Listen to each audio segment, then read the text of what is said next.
என்னன்னா கோபிநாத் சார் உட்பட இன்னும் 3 பிஸ்னஸ் லெஜெண்ட்ஸ் சேர்ந்துங்க ஒரு பிஸ்னஸுக்குரிய மந்த்ரா ஒன்று போட்டாங்க. So last week. ஸோ அதுக்கு வந்து நான் போயிருந்தேன். நான் அடுத்த எக்ஸ்பீரியன்ஸ் அதில் கிடைச்ச லெஷன்ஸ் எல்லாத்தையும் வந்துட்டு கிளியர் அண்ட் கட்டாக சொல்கிறேன். ஸோ உங்களுக்கு யூஸ்ஃபுல்லாக இருக்கும்னு நம்புகிறேன். இது வரைக்கும் ப்ரோ நம்ம இப்போ தான் ஃபஸ்ட் டைம் உங்களோட ஃபீல்டில் வரேன் அப்படின்னு சொன்னால் கட்டாயம் ஃபாலோ பண்ண தட்டிக்கொள்ளுங்க. நெக்ஸ்ட் டைம் மிஸ் பண்ணாமல் இருக்கிறதுக்கு.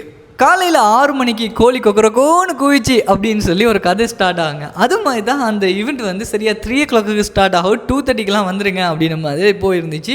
நானும் ஓகே ஸோ 3 o'clock ஸ்டார்ட் பண்ணிடுவாங்க அப்படின்னு சொல்லி குடுக்குடுன்னு ஓடி போய் அப்படியே பார்த்தா போன எனக்கு அப்படியே ஷாக் ஆகிட்டேன். ஏன்னா அந்த இடத்துல யாருமே இல்லை, வெறும் எம்டி ஹால். அப்போ தான் ஹால் அரேஞ்ச்மெண்ட்லாம் பண்ணிகிட்டு இருந்தாங்க. ஸோ அப்போ தான் எனக்கு ஒரு விஷயம் புரிஞ்சிச்சு. எப்போயுமே 3 மணி ஈவெண்ட் அப்படின்னு சொன்னால் நம்ம 3 மணிக்கெலாம் போகக்கூடாது, 3:30 தான் போகணும். டைம் ஃபங்க்ஷனாலிட்டிலாம் ஃபாலோ பண்ணிடவே கூடாது அப்படின்ற மாதிரி நான் ஒரு விஐபி டிக்கெட்டில் வந்து புக் பண்ணியிருந்தேன். அண்ட் டக்குண்டு ஸ்டிக்கர் அடிக்கணும் அப்படின்ற பதட்டத்தில் அடித்த ஸ்டிக்கர் வந்துட்டு எக்கனாமிக் ஸ்டிக்கரை வந்து அடிச்சுட்டாங்க. அதெல்லாம் பிரச்சனை இல்லைங்க. இருந்தாலும் நான் அப்படியே அழகாக உள்ளே போய் இருந்ததுக்கு பிறகு ஒரு ப்ரோ வந்து ப்ரோ நீங்கள் எங்கே இருக்க கூட மேலுக்கு போங்க பின்னுக்கு போங்க அப்படின்னு சொன்னார்.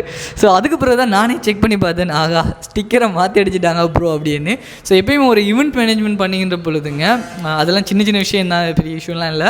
பட் எப்பயுமே ஒரு ப்ராப்பரான ஒரு அரேஞ்ச்மெண்ட் எல்லாம் பண்ணி அப்படி பண்ணால் ஒரு அன்ஈஸியான மூமெண்ட் வந்துட்டு நடக்காது. உண்மைக்கும் வேறு லெவல் ப்ரோக்ராம். ஆங்கரால் வந்துட்டு ஆங்கரிங் பண்ணார். One of the good anchors. எனக்கு ரொம்ப பர்சனலாகவே அவருடைய சென்ஸ்லேருந்து மற்ற விஷயங்கள் எல்லாமே பர்ஃபெக்ட். ஸோ வேறு லெவலில் வந்து இன்ட்ரோலாம் கொடுத்தாரு. ஸ்ரீலங்காவில் இருந்து அந்த ஈவெண்ட்டுக்கு அட்டன் பண்ண ஒரே ஒரு ஜீவன் நான் தான். ஸோ நானும் வந்து ஓகே நீங்கள் எங்கேருந்துப்பா வந்திருக்கீங்க அப்படிங்கிறதுக்கு ஸ்ரீலங்கானோடனே ஆங்கர் ஷாக் ஆகிட்டா. எங்கடா அந்த நாட்டில் இருந்து ப்ரோக்ராமுக்காகவே இங்கே வந்தியா அப்படின்னு கேட்டார். நான் சொன்னேன் இல்லை.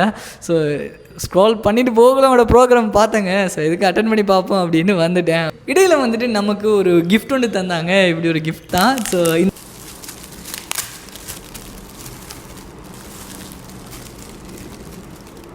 அண்ட் ரொம்ப அழகான க்ளோவிங்கான ஒரு புக் உண்டு, போஸ்ட் ஒன்று இருக்குது. இந்த இடத்துல பார்த்தீங்க அப்படின்னு சொன்னால் உங்களுக்கு நிறைய விஷயம் வந்து நான் நோட் பண்ணி வச்சுருப்பேன். இவ்வளோ விஷயங்கள் தான் நான் அந்த லெசன்ஸில் இருந்து எடுத்துக்கொண்டது. ஸோ அந்த விஷயத்தை பற்றி உங்களுக்கு நான் கிளியர் அண்ட் கட்டாக இந்த இடத்துல படிப்பிக்க போகிறேன்.